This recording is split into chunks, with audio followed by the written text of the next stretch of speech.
Hi, everyone. Before we get into today's episode, I just wanted to note that there is mention of suicide in the episode. With that, on to the show.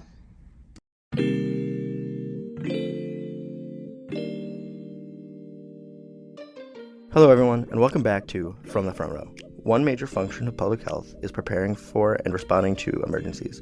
Our guest today has played a major role in some severe mass casualty events, both in the United States and internationally. Peter Teahen is a funeral home director, author, mental health professional, and traumatologist. He is president of Teahen Funeral Home and founder of the International Mass Fatality Center.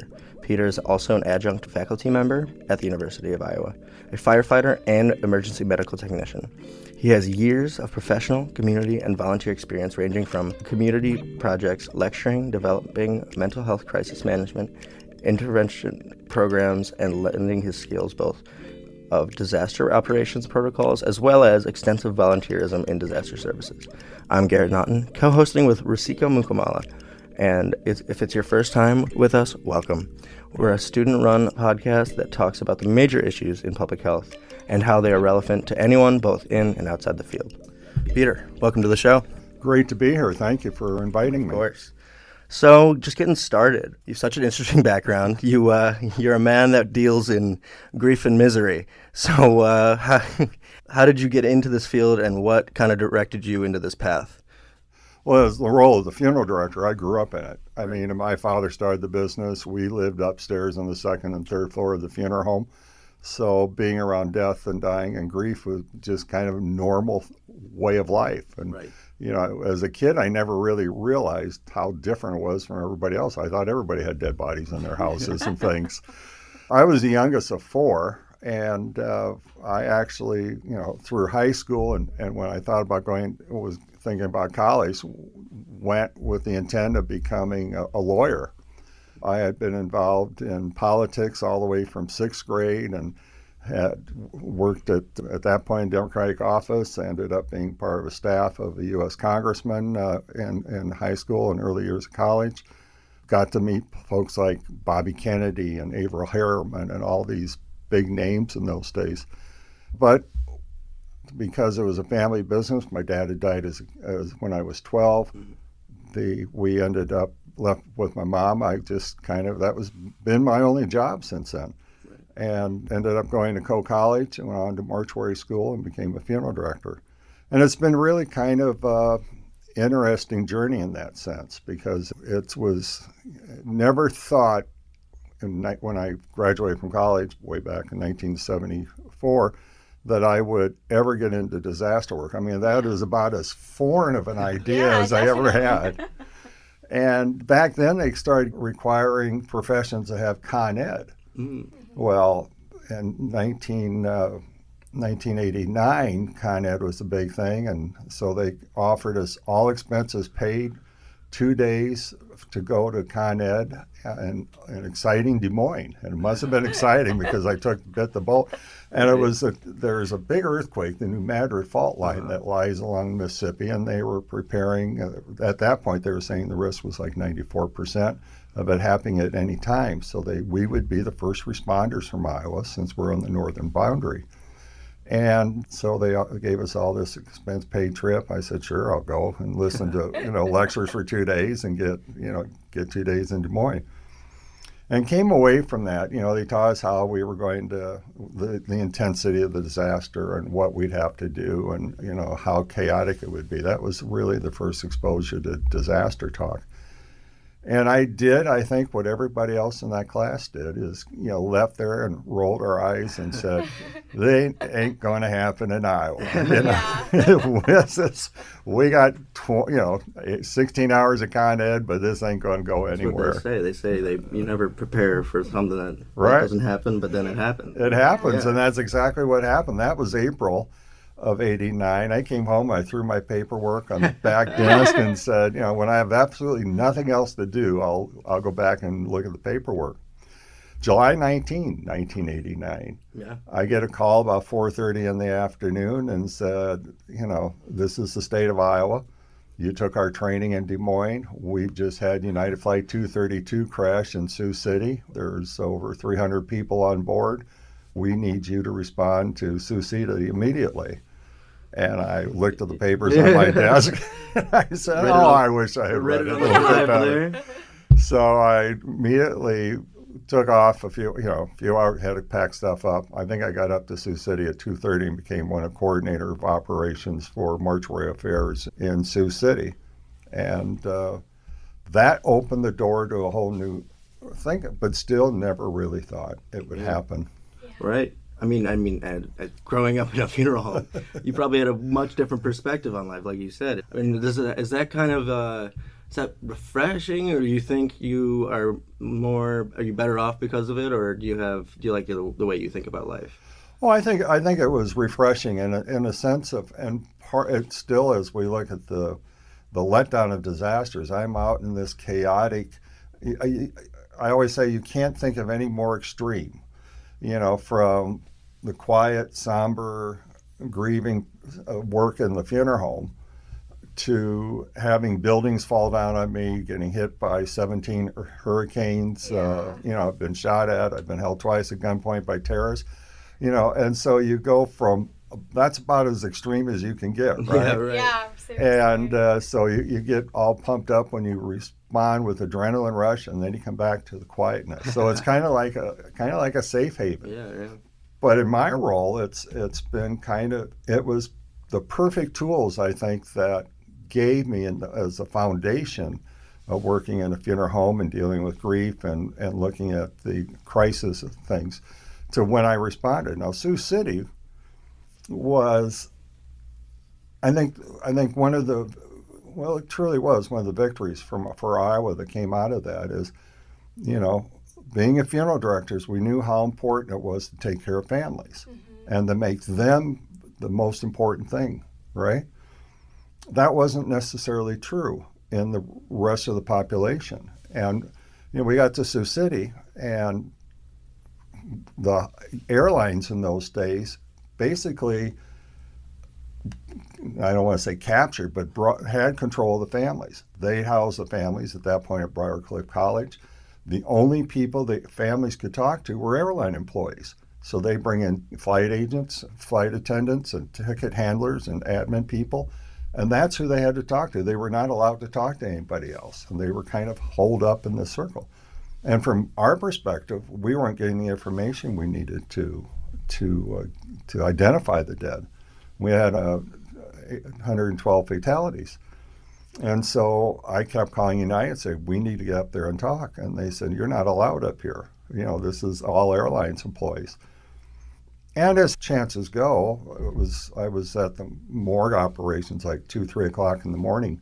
I get a call from a flight attendant who was with the family up there. And she says, I have some questions. Anybody have a way to help me get the answers for these families? And I said, I feel sorry for the flight attendant afterwards, but I said, well, I could come up to the college and answer the questions. Just find your way in there. Find my way in. And so it works in many ways in life. And so I went up there. I was there before 4 and sat with the family and flight attendant. And she was just so amazed at how beneficial, because she had none of the answers. Yeah. And she says, well, you really need to be up here to help the rest of us. And I said, well, we've tried. They won't let us in. And so she, well, let me go get my boss and see if we can't do anything about it. And lo and behold, 10 minutes later is the exact same person I argued with for the last 3 days. Of course it was, right? And she said, what in the are you doing here? Yeah. And so, she said, well, we'll allow only you and one other funeral director to meet with all 112 families, but you're not going to meet with them. You're going to sit in an office, and if our staff has a question, they will walk to your office, get the answer, go back and give it to the families. And I thought to myself, well, that ain't going to work. Right. But we're in the door, right? Yeah. And so it happened. And so they announced at 10 o'clock the families weren't to meet with us, but before we got back to the office, we had families lined out up the door. And what that proved, and why I stress this, is because that's part of the advocacy for families, was, we fought for the families because we knew how important it was to take care of the families in a death situation. I would assume most of the flight. It's like it was your job. Right. Yeah, exactly. And so we set a precedent that led to a congressional act in about 1994, and it's the Aviation Family Assistance Act. And it dictated how families were going to be dealt with for the first time in history, but it started in the work that we did in Iowa. And that's why, I think it started because as a funeral director, I knew how important it was, and it hadn't been recognized before that. No, that's so true. And to go off of that, I know you're talking about taking care of families, but when you're responding to these events, how do you take care of your own mental health and the people that you're working with? Do you have any techniques or anything? Well, it's and I go back to 1989 just for a bit. We didn't know what mental health was back then. Yeah, we, very true. It was like, you imagine how are you taking care of these people? Well, we don't. They just either suck it up or they leave. Right. And that's, so when we think of mental health, we think, well, this has been around a long time. In 1989, we had a psychiatrist from the airlines, and they said, we were talking about mental health impact, and he said, well, there's something I heard about this thing where they're doing, helping people in crisis, but, that came later. But what we've learned, and that's how I became a mental health professional, is from those horrible experiences where we weren't taking care of ourselves, and I was what we now call traumatized or PTSD from even the early disasters, was that we have to get there and we got to respond, not only at the time, but we need to prepare people ahead of time.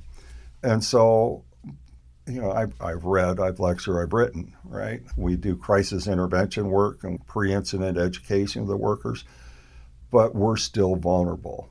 And, Definitely. that is, and I think about the work at World Trade Center. All the airlines were shut down. I was flown out on a military jet on day 2, got to ground zero before the last of 7 buildings collapsed. But, I'm there as a mental health professional looking around and thinking, okay, well, I had a staff of some 60-some people were reporting under my organizational structure. And people say, well, you're going to be protected because you have all that knowledge. And I said, no. You're as susceptible as everyone. Yeah. And I remember when I lost it was, we had multiple threats against our workplace because we were in the command staff area. We had Marines with machine guns outside, police officers with machine guns inside. We had attack threats repeatedly throughout the day. Every place you went, they checked to make sure the car didn't have a bomb to it.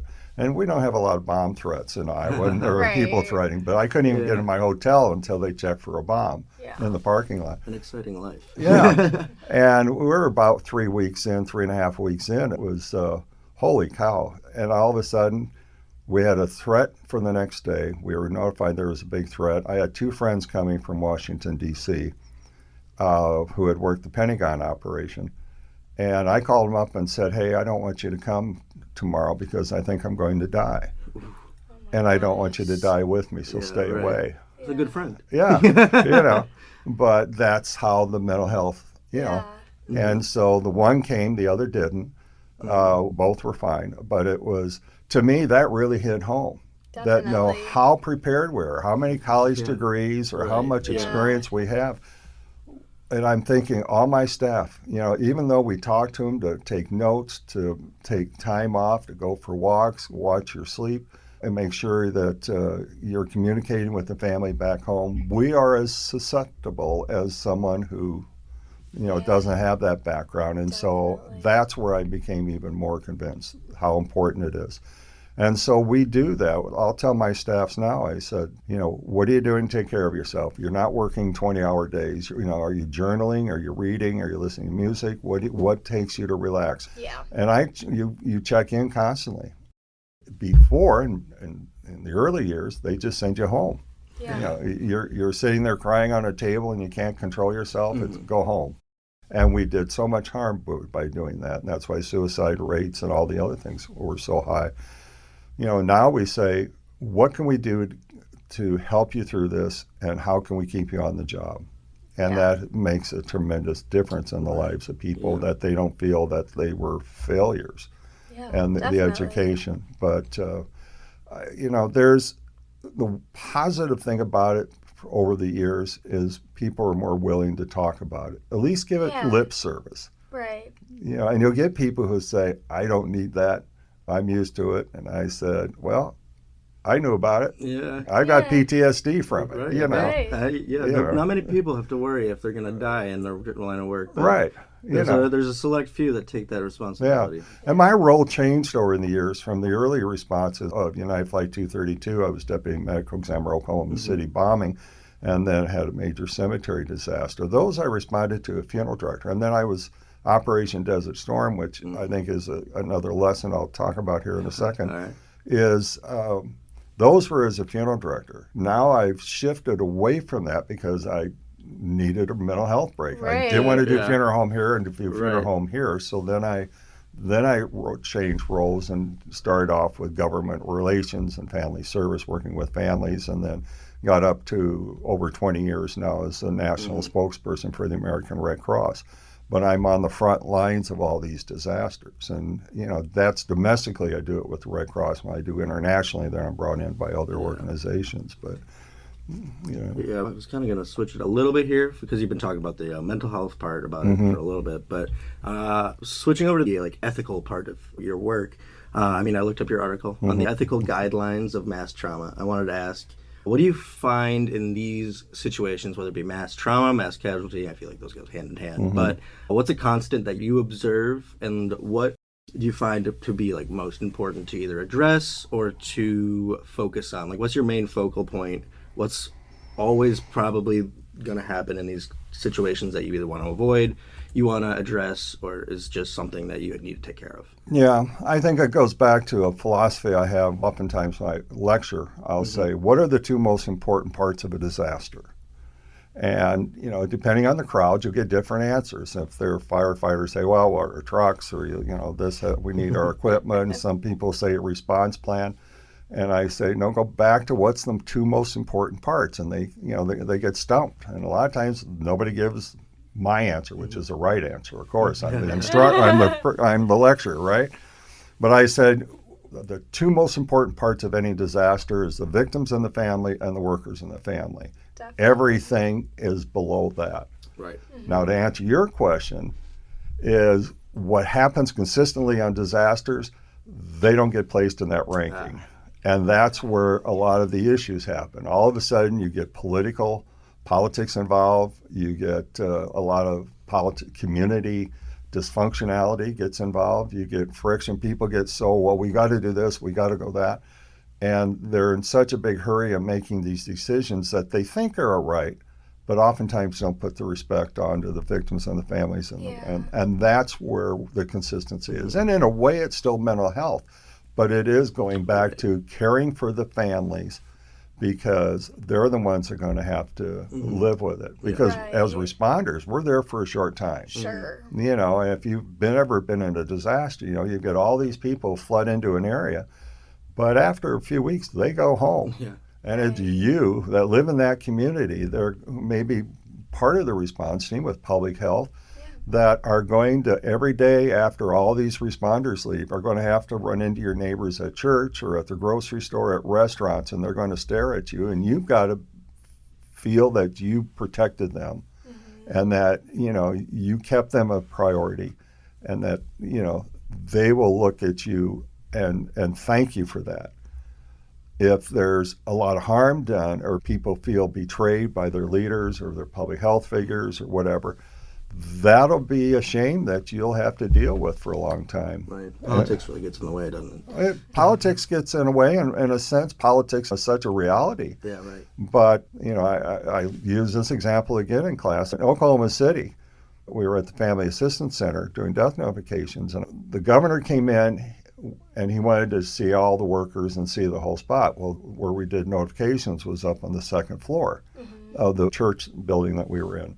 And you had armed guards, were at the stairways, elevators. You had to have the right credentials to get up there. He wanted to go up and see how it was done. And we said, sure, you can come up. The administrator of the facility said, you can go up, but you can't go up if the family's getting a death notification. When they're there, you can't be there because of politics. Right. And he agreed. He went up with an escort. He was going around meeting. All of a sudden, his phone goes off. and the radio of the escort goes off. He goes to his phone. She goes to her radio and finds out a family's coming upstairs. And her job was control the governor, right? Yeah. And turned to the governor and said, Governor, families needs to come up. You need to leave. We need to get out of here. And he put his hand up to her and said, just a moment, and pushed her away. And, I say, what are you going to do? Right. You're the public health figures there. You're representing the families. What are you going to do with this influential person who's it's his state, he's in charge, and you're the escort, and you got a family coming? And it's interesting. Sometimes families say, well, I'll just tell the family to wait. That's not keeping them number one. Right. And so this escort went back to the governor and said, Governor, you must not have heard me. A family's coming and you need to leave. Now that's twice. And twice he said, just a moment, I'll get back to you. I'm on the phone. And a lot of people would give up. Right. And so she didn't, and it's an example I think all of us need to learn because it goes back to the essence of what you're saying. She said, Governor, hang up the phone right now or I'm going to take it away from you. A family's coming and you're leaving, right? Yeah. And I would hope each of you and everyone listening to this podcast would do the same thing, right? Yeah. Right. And he looked at her, looked at his phone, looked at her one more time, and went back to his phone. And said, Mr. President, I will call you back. Oh my gosh. That's a good party story. That's a true story. That's crazy. But that is a classic case of what goes wrong. Right. And what goes wrong is if she had held the family back, then the families weren't number one. Yeah. Once they are not number one, then it cascades into worse situations. And for the workers who are reviewing, who's got their back at that point? Yeah. They're trying to do their job, and you keep the politics out. Yes. And so that's what happens is politics gets involved, old habits get involved, and people just can't keep focused on the victims and the families, the workers and families. And it's a big price that gets paid by both those groups when they're not. Yeah. I think that's definitely a philosophy that needs to be taken much more approached for sure. Yeah, I just wanted to add, I think so I'm in the Masters of Healthcare Administration program, and one thing that we talk about a lot is when we're learning about how to change procedures or anything, how does it affect the patients? How does it affect their families, caregivers? And I think it's really important to remember why we're in healthcare or public health is to help people. And so keeping in perspective who's important and why are we all here? It's all about the why. So I really love the story you shared. And that must be super popular story with the Mr. President. But to add on to Garrett's earlier question, I wanted to talk about what are some of the biggest ethical challenges that you face when working with mass trauma context? Big ethical challenges, I think, you're always getting pushed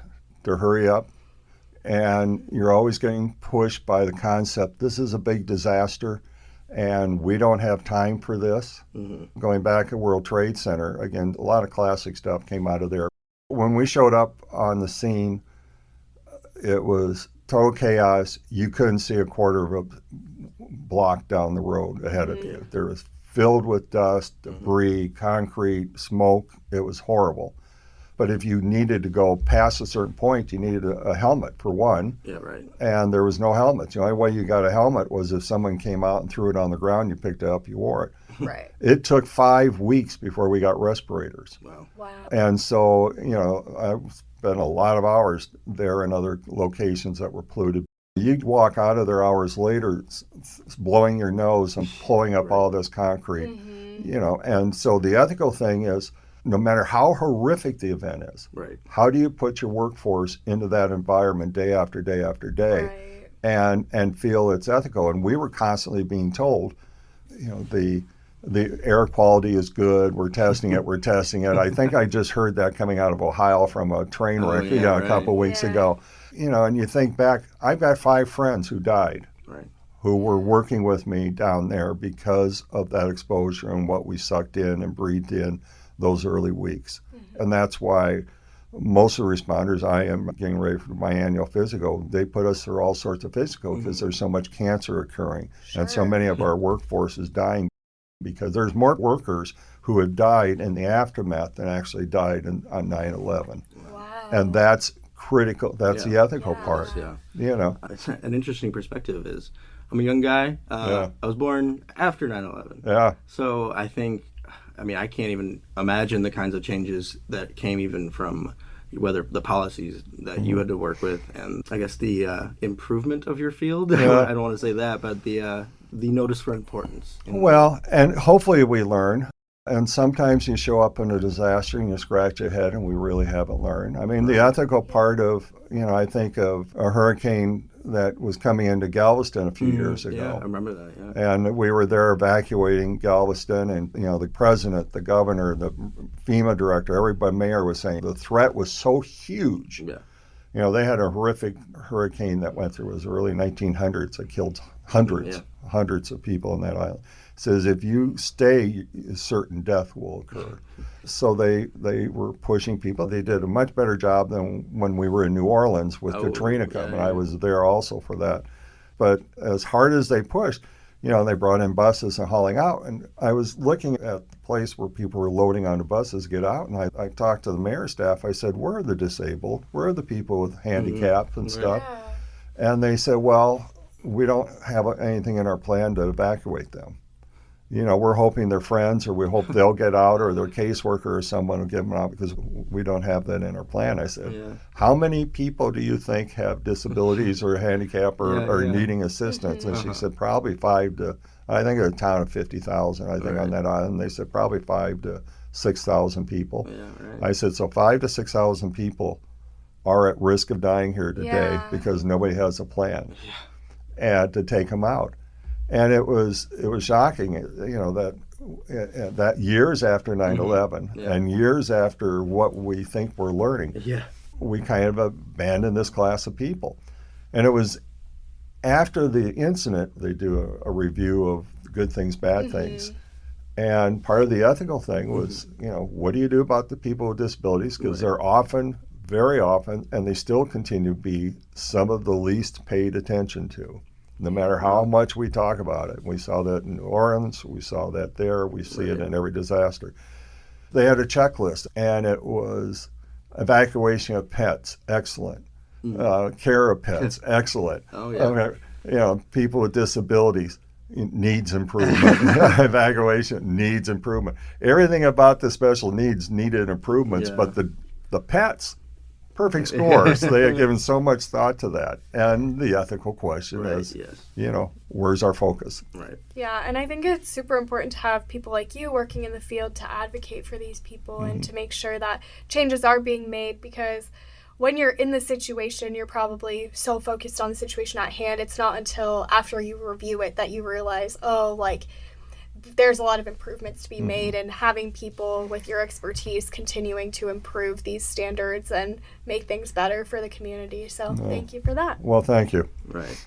And I think another question I want to ask you is, obviously, you can't predict an emergency, but what do you think is most important to prepare for? If you're making your disaster plan for the end-all, be-all, what is it going to be consisting of, and what do you think we should focus on the most? Yeah. I think you take a realistic look of where you're at. I mean, in Iowa City, people think, okay, we haven't been affected by a whole lot, but you had a massive tornado go right through campus and down, The derecho? Well, that was before the derecho. This was like 12 years ago. I don't remember the dates. I was here just an hour after it hit, but it took tops off of a lot of what's the street that comes off of the Capitol going east. But it damaged a lot of those houses. Several churches were destroyed. We didn't have any deaths, but we had injuries. That's a practical thing to think. Now, you can worry about a nuclear bomb, but that's not, so look at what's really logical or practical for you and prepare for that. Prepare for the fact that you're not going to have any outside help probably for 96 hours at a minimum. In COVID, in the duration period, it was a lot longer than that because you couldn't get from anywhere to here. So what are you going to do to take care of yourself and your family? What do you need? What kind of food? What kind of medicine? Do you have an elderly parent or a grandma or grandpa that you have to take care of? You know, how are you going to communicate with them? Everybody says, well, I've got my cell phone. Those are one of the first things that go offline. Yeah, Right. You know, because the cell towers come down, they get overloaded. You lose power because you have no electricity. So, you know, that's why you sit down, even with a simple house fire. You sit down with whoever's in that house and you say, in case of a fire, you don't try to do this. You call 911. Well, you get everybody out of the house, and then you call 911. Yeah. But, you know, people think, well, I'm going to stick it out, or I'm going to put it out with a towel, or I'm going to throw water on it. Right. There isn't anything in that house that's more important than you. You know, but get them out of the house, figure out where you're going to meet, just the basic response. But, and then what do you do after that? Where are your documents? Where are your valuables, your paperwork? You know, what's really important to take with you and have that in your plan? In the floods of '08, that was massive devastation in Cedar Rapids. We'd have families call up at the command center and say, you got to help us. Why? And they said, well, we had to evacuate our house and it's completely underwater. But our daughter died several years ago and her urn was sitting on the mantle of the fireplace and somebody's got to go get her. Yeah, right. It ain't going to happen. Yeah. And so you've got to prioritize what you need and get a plan. I remember several years ago now, probably again 12 years or 14 years ago, major hurricanes swiped across Florida. You know, hurricane Ian was this year. Evan back there was Charlie and Names get confusing. yeah, oh yeah, well, and you lived through them all. And this was like the 7th hurricane to hit Florida and hit the Naples area, and the governor was online, and people were yelling at him, well, you know, where's our gas? We don't have gas. We don't have water. We don't have food. He said the hurricane just happened yesterday. Right. You know. Yeah. But he says, we've had 6 other hurricanes this year. Yeah. Did you not learn that you need to prepare? But as much as we lecture about preparation, people don't prepare. Yeah. You know, people won't evacuate. I've been involved in evacuations of millions of people out of their communities. And you always have the people, I'm not going, I'm going to have a party. It's not going to happen, we're going to stay around. Been here for 30 years. Yeah, never hit my house yet. Well, and then afterwards you find those same people and say, I'll never do that again. You know? Yeah. But, you know, well, we say, well, if you don't evacuate, you're on your own. And when we know it's going to be really bad, we hand them a permanent marker. Right. Well, what are we supposed to do with that?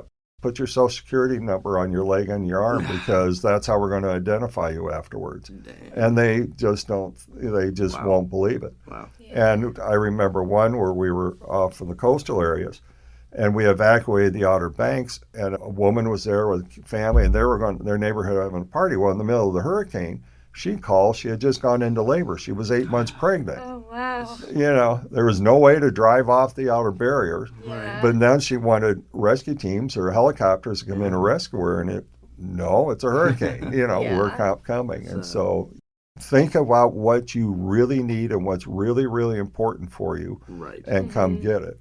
And it can be, when we talk about disaster losses, I say, what's a disaster loss? And for what you lose that's important to you will be different than you and different from each of them listening to the podcast. And it's, you know, I had one guy that was so distraught and we asked him, what are you so distraught about? And he says, I lost all my roses. Oh. Now there is massive destruction. There was houses destroyed, hundreds of thousands of people not out of their homes. But he was distraught about roses. Does that sound a little odd or a little silly? It's a simple guy. Yeah. Well, but think about Yeah. what's important to you may not be important to you or to him. And it was more simple than just, I lost my rose garden. Yeah. Yeah. His great-great-grandfather had grown a strain of roses. Oh, wow. And that had been passed down from generation to generation to generation and had been entrusted to him to perpetuate it.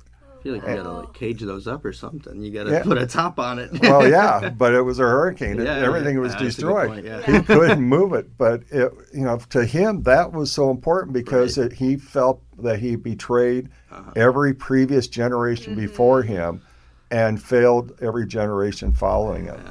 And that's part of what we tell people. Yeah. Don't judge someone about what they're upset about. Definitely. Because it's their loss, not your loss. Right. And it's also about, like, you don't know what people are going through, or you don't know, like you said, like you mentioned, like the roses, like there was so much family history with that. We might think, oh, it's just a flower, but to them it's much more. So just remembering meeting people where they're at and putting yourself in their shoes as well, and providing empathy. I think that's super important in public health across the board. And public health really has ended up taking a role of keeping the public health, the mental health, keeping it in focus. And I think, and that's what I enjoy working so much with public health is you become one of the strongest advocates for people in disaster. Definitely. But that's why those listening probably have a very interest in public health and responding. But you become the voice of those who can't speak for themselves. Yes, exactly. And you have to make sure that you go in with the right mindset and get as much experience as you can, so that, I've got 30 some years of experience of it, and you're the next generation coming up replacing us. We're trying our best. Yeah. Yeah, absolutely. Well, you guys did awesome in COVID. I mean, and all the politics that involved, and all the uncertainty, and all the naysayers, and all the people who didn't know the answers. Somebody has to keep the beating drum going consistent. And that's why I ask people, what's the most basic need of people? And again, I'm the lecturer, I have the answers, right? But, and you can hear all this other stuff. I say the most basic need for people is the need to feel safe. Yeah, definitely. And that's the role of public health, is helping people feel safe. Right. And they feel safe when it's a consistent message, and something that it makes sense, and something that they can achieve. You can't set a goal that's unachievable to them. Right. So you got to work at it at their level, at their resources, and make it so they can feel safe and feel that somebody's watching their back. Definitely. Right. I know you're doing research with some faculty here at the College of Public Health. Can you tell us more about that? And I just want to hear about your project. Oh, yeah. This is... over the years when I've written, books, or we've done research papers, I was always amazed how there's very very little information about, those who care for the dead and the care of the family of the dead. And so when COVID broke out, I thought this is the perfect storm for this study to come to fruition, to figure out what we can capture, because it's consistent across the whole country. And so I have friends who work for Department of Health and Human Services in D.C. and Lori Walkner and Remy Afifi now here. And so I think I called Lori first, and I said, hey, I think we've talked about it before. She and I have worked together for a lot of years. I said, I think we've talked about it before, that now call them the last responders. They've never been looked at or talked about. And she said, yeah. And so I pitched this idea. I said, that's a great idea. I said, is that something Public Health College could back around? And she said, I think we can make that happen. We had to work on funding. So then I called my friends at Department of Health and Human Services, and I say, this group called Last Responders never been paid attention. And they said, Peter, you're wrong. We have studied every group in society structure. There's information out there. I said, well, then you go find it. Yeah. And they said, well, we'll go find it. I said, if you don't find it, then you're paying us to have a study done, right? Sure, we are, but we'll find. And they call back a couple of weeks later and says, my God, this group has never been studied before. We can't believe how important they are. How much money you need. Yeah, exactly. And so Lori Walkner and stuff got involved, and this college got involved, and we put together a plan, and they support it. And it's a study of the last responders. And last responders is everyone from basically the time of death. So the morgue attendant at the hospital, the medical examiner, coroner, death investigator, funeral director, the cemetery people, and the crematory people. All of the key components of caring and disposing of the dead and their families. And people were just getting, in the industry, were just getting excited. They said, we've always wondered, but no one's ever found the time. Yeah. And they poo-pooed it. They said, well, nobody's going to respond. We're in the middle of COVID, and they've never been asked this before, so they're unlikely to do it. So we went out with the college, and we found all these organizations that represents all these groups and got them on board. We put out a mass, so we had to do a blind study. Right. So we sent it to the organizations. They sent them out to their members, and people said, my heavens. I took the test questionnaire from a perspective. It took me over an hour to do. Oh, wow. It was a long questionnaire in real detail. I made it, and I was still hard, And they said, nobody's going to take this much time. And I always get pumped up when I've got an idea that, everything's going to work, right? And they said, now be careful, because, we can put thousands out and you're going to get very few back. You'll be lucky to get 100 questionnaires back. Quite honestly, if you got 100, you'd be lucky. And we had asked them to fill the questionnaire out. Then we asked them to volunteer that when COVID was over 6 months later, which we know now isn't true, right. But at that point, would they take the questionnaire again? And would you be willing to do an oral interview? Yep. And so, I'm thinking hundreds, and everybody else is saying, no, you'll be lucky to get 100 responses. You'll get very few that want to do a second survey, and we need 30 people to do an oral interview. And we'll be lucky in most cases to get those kind of responses. Yeah, right. Well, I kept my fingers crossed, right? We had 700 surveys responded. Oh my gosh. After they, went through and sorted out with some that weren't complete. Yeah. We ended up with a clean 500 and almost 550 completed surveys. Wow. And we had about half of them willing to do the second survey. And we had well over, I think almost, and if I'm not accurate, it was like almost 200 people that were willing to do the oral interview. Gosh. Everybody was, they said, we can't believe this. This shows how big of a need is. Yeah, definitely. And so great results in questionnaire, stunning findings out of the original questionnaire. The oral interviews are just so powerful. Mm-hmm. We have the college staff and researchers that are doing the interviews. And they were being so moved by it, we ended up bringing in mental health people to work with the interviewers because of the information that they were receiving was so moving to them, and the response for the people telling their stories, they were pent up for all their lifetime career that no one's ever asked them. Yeah, I think real quick, I just wanted to follow up. Sure. Do you think that this lack of awareness for the last responders comes from the cultural part of America? Americans, we don't like to think about death. Right. We like to push it off. We it's just a later issue. Yeah. Do you think that's the reason? We just don't really want to put those people who want to work with the dead bodies away.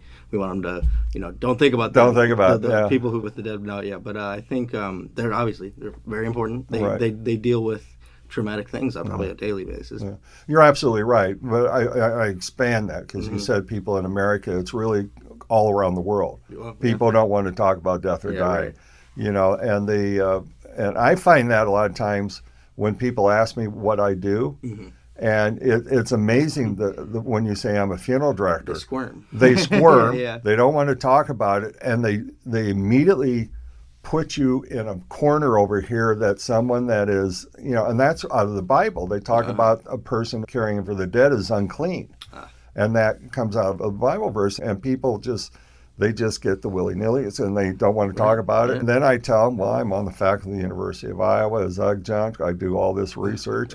And then they don't know how to balance it out because they have this perception what a funeral director does or a coroner does, and I don't fit that mode in many cases. And they're puzzled. But I'm always amazed at the difference. We had, for instance, in oral interviews, people were hurt because they were volunteering in New York, which was one of the hardest hit areas. People were coming up at restaurants and stores, kind of like in World Trade Center, first responders, free meals here. And they go in and they say, are you a first responder? And they'll, no, we're last responders. We're from you don't get free meals then. And they were doing things nobody else wanted to do. Yeah, and that's part of what a lot of we heard is that dismissing it. We had a hard time getting PPE, protection to wear. Absolutely. They said, "What do you need it for?" More. Yeah, they need. Well, our workers. If you lose us as the caretaker of the dead, then you're going to have it back up. And we saw that in New York and California. LA had to shut down their crematories because they were cremating so many and they're worried about air pollution. Yeah, right. But, people never understood what the role is. And that's part of what we're identifying is the public's vision of what those last responders are and hopefully trying to improve it. Yeah, for sure.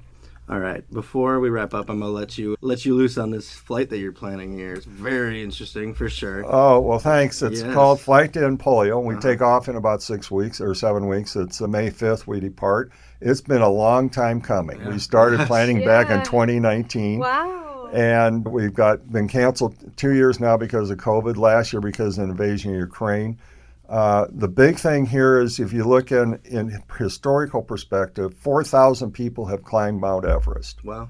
500 people have been in outer space. Only 700 pilots have achieved what we're setting out to do, taking a single-engine airplane around the world. And in the world right now, there's only less than 270 pilots that have achieved this goal. Really looking to go to the history books here. Yeah, go in the history book. And so we're taking a single-engine airplane, flying now 25,000 miles around the world in like 33 countries to raise awareness and funds to help end polio.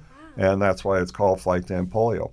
100% of the money that we raise goes to Rotary International, which is an international club, and that they are the leading agency since 1984 to eradicate polio in the world. wow. And they've got it down to like 99% of polio is gone.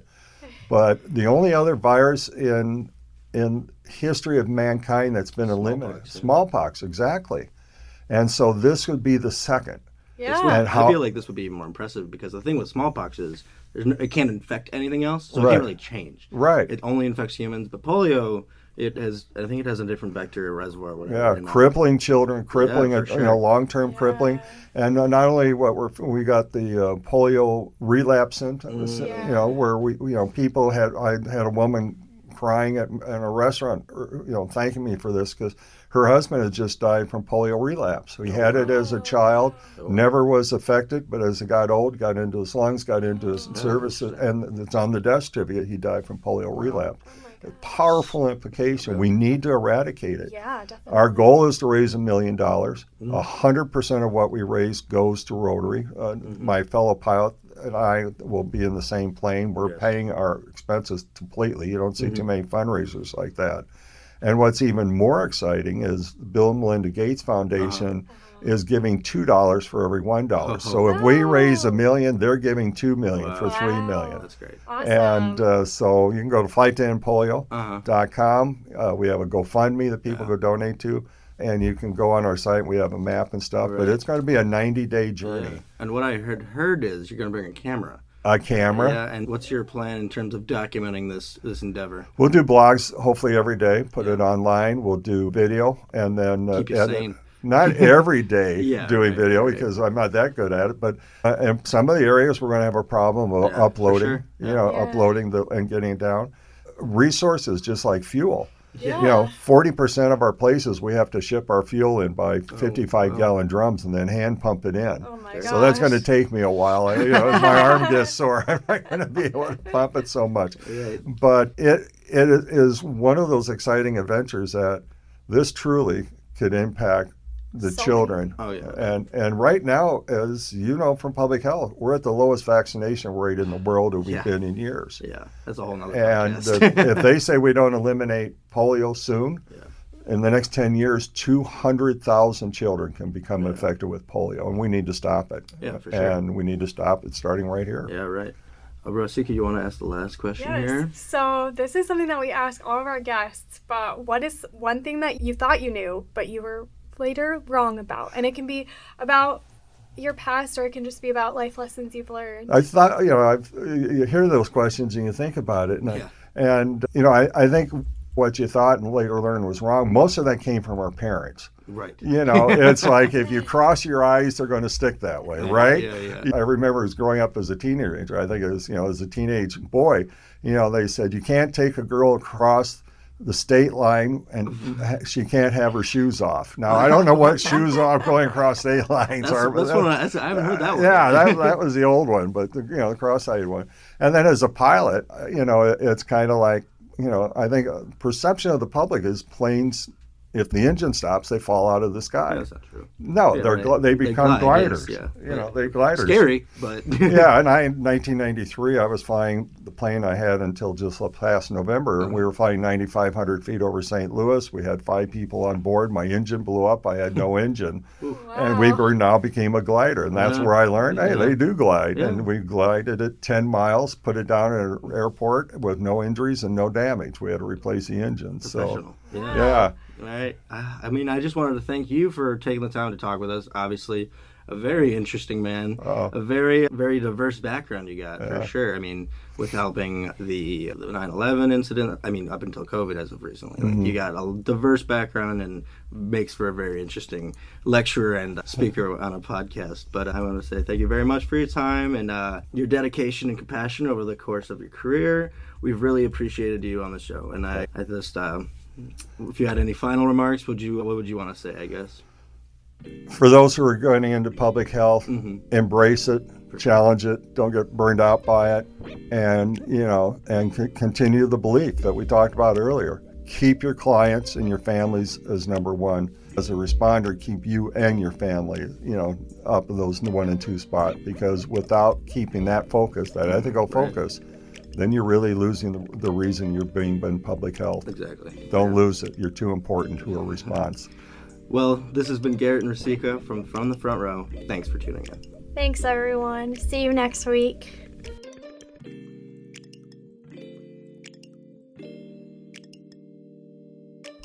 That's it for our episode this week. Big thanks to Peter Teahen for joining us today. This episode was hosted and written by Garrett Nodden and Rasika Mukamala, and edited and produced by Anya Morozov. You can learn more about the University of Iowa College of Public Health on Facebook, and our podcast is available on Spotify, Apple Podcasts, and SoundCloud. If you enjoyed this episode and would like to help support the podcast, please share it with your colleagues, friends, or anyone interested in public health. Have a suggestion for our team? You can reach us at cph-gradambassador@uiowa.edu. This episode was brought to you by the University of Iowa College of Public Health. Until next week, stay healthy, stay curious, and take care.